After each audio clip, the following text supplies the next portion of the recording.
Sempre in occasione del premio Ferio, in occasione di Venezia, siamo qui con Francesco Alabrese, Sales Manager per l'Italia di Spiegelau. Spiegelau è diventato il nuovo partner tecnico di ICE Veneto per la fornitura di bicchieri per la degustazione, che appunto si differenzia rispetto ad altre aziende per la scelta di qualità, dei materiali di altissima qualità che sono importanti appunto per la buona riuscita del bicchiere da degustazione, ma anche per la forma dei vari bicchieri che producete. Assolutamente. Ma intanto buongiorno.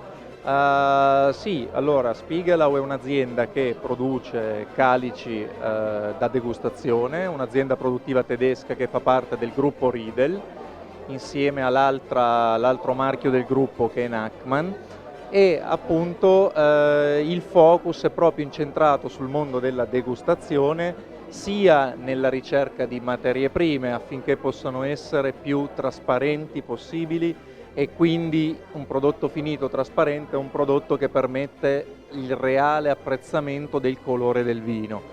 Gli spessori e comunque i rapporti nella costruzione di un calice, quindi abbiamo la superficie di ossigenazione, il rapporto col bevente, la lunghezza dello stelo. Queste sono tutte dimensioni che ben proporzionate permettono comunque una riuscita, un apprezzamento del bouquet olfattivo, di tutti gli odori, di tutti i profumi in modo ottimale.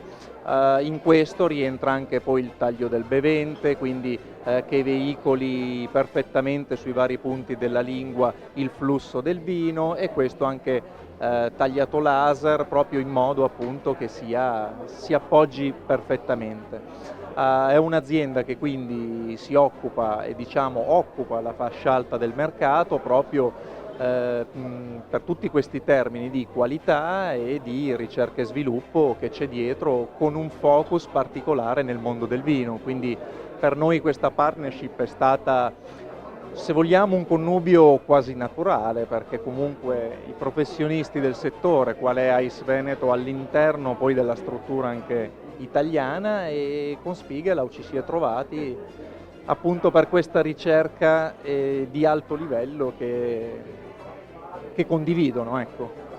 Quindi appunto sottolineiamo l'importanza del bicchiere, dell'uso del corretto bicchiere, che diventa un partner importantissimo nelle degustazioni, lo strumento tecnico del degustatore.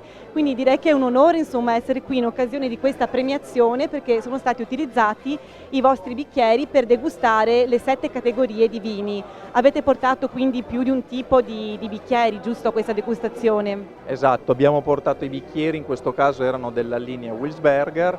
Abbiamo portato più di una forma proprio perché questo fosse adatto appunto alla diversa tipologia di vino, quindi per enfatizzarne assolutamente l'apprezzamento, e l'ottimo livello di vini degustato oggi in occasione di questa finale ben si è sposato con uno strumento tecnico. C'è stata dunque anche proprio la necessità, appunto, come dicevi prima, di avere uno strumento tecnico, uno strumento da lavoro. Ecco, il calice diventa proprio uno strumento di lavoro in questo senso. Bene, grazie mille Francesco Alabrese, non ci resta allora altro che brindare con i bicchieri del marchio Spiegelau. Grazie a tutti. Grazie a voi, grazie, buongiorno.